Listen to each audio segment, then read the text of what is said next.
TMC से निलंबित है एक नेता, जिसका नाम है हुमायूं कबीर। आप देख सकते हैं ये लगातार कुछ भी बयानबाजियां कर रहा है। उसी को लेकर आज हम यहां बात कर रहे हैं, क्योंकि मामला लॉ एंड ऑर्डर का भी है, सांप्रदायिक सौहार्द का भी है। अब बाबरी मुद्दे पर ये राजनीतिक बखेड़ा जो चल रहा है पश्चिम बंगाल में, आज हम उसकी बात करें। पूरा पैनल आपके सामने है। लखपत सिंह जी हैं, विधायक हैं, कांग्रेस पार्टी के प्रवक्ता के तौर पर हमारे साथ जुड़े हैं। शोएब सिद्दीकी जी हैं, मुस्लिम स्कॉलर, उनसे भी हम बात कर रहे हैं। कुशल पांडे जी हैं, बीजेपी के प्रवक्ता। संदीप जी हैं, राजनीतिक विश्लेषक। मैं सभी की तरफ बढ़ूं, लेकिन शोएब जी से ज्यादा बात नहीं हो पाई। शोएब जी, सारी बातें आपकी मैं समझ भी लूं तो ये जो बयान हुमायूं कबीर ने दिया है, इसमें क्या उस मानसिकता की बात नहीं होनी चाहिए जिसमें जनसंख्या जिहाद दिखाई देता है? क्योंकि ये इससे पहले जब इसने ये तथाकथित नींव रखी थी इस बाबरी की मुर्शिदाबाद में, तब इसने दावा किया था कि 5 लाख मुसलमान आया था। अब कहा जा रहा है कि हमारे पास 72% मुसलमान हैं। इसका क्या मतलब है? इस मानसिकता पर अगर आप कुछ बता पाए तो। शोएब, देखिए आशीष भाई, मैंने आपसे बार बार ये बात बताई कि हुमायूं साहब का अपना बयान हो सकता है और वो सस्ती शोहरत पाने के लिए इस तरह बयान दे रहे हैं। आप देखिए इस वक्त मीडिया जो है कितनी हमारे वहाँ हाई लेवल पर है।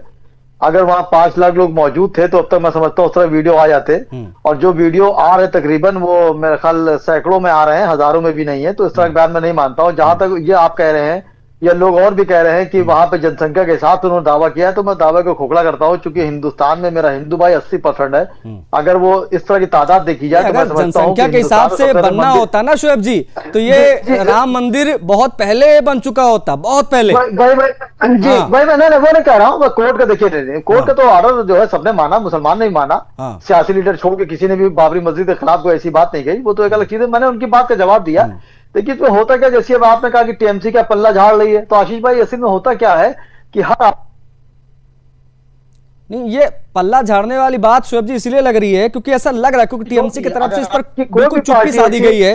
ऐसा लग रहा है टीएमसी मानती है कि संख्या ही ताकत है, कानून तो सिर्फ औपचारिकता है प्रदेश में, ऐसा लग रहा है। भाई मैं कह रहा हूँ, भाई आपसे कह रहे हैं, भाई मैं कह रहा हूँ टीएमसी छोड़ दी है। हर पार्टी जो है इसमें कूदना नहीं चाह रही है, दूर से तमाशा देख रही है। जैसे कोई साहिल पे नहीं होता कि कोई डूब रहा है तो हर आदमी दूर से तमाशा देखता है कि इसको बचाए कौन लाएगा। तो मैं चाह रहा हूं कि देखिए राष्ट्रपति है या राज्यपाल में पूरी पावर होती है। अगर सबसे बड़ा जो लॉ एंड ऑर्डर का जिम्मेदारी होती है, चाहे वो स्टेट गवर्नमेंट हो या सेंट्रल गवर्नमेंट हो, आशीष भाई, उसकी जिम्मेदारी होती है कि माहौल बिगड़ ना पाए। अगर वहां पर इस तरह का मामला बिगड़ता है तो मैं समझता हूं ये बेहतर नहीं है, इस पर सख्त सख्त एक्शन लेना चाहिए। क्योंकि वहां पे इलेक्शन है, इस तरह की सियासत चलती रहेगी। अब हुमायूं साहब ने एक बात कही कि मैं जो हूं ओवैसी साहब के साथ मिलकर बात करना चाह रहा हूं। ओवैसी ने अब तक जवाब ही नहीं दिया, वो हवा में बात कर रहे। तो उनकी बात मैं समझता हूं कि कोई ऐसी बात नहीं है, चूंकि निलंबित किया जा चुका है। और आप एक बात और बता दूं, अभी एक साहब ने बात कही कि ओवैसी के भाई ने कहा था 15 मिनट के लिए हटा दिए तो मैं दिखा दूंगा।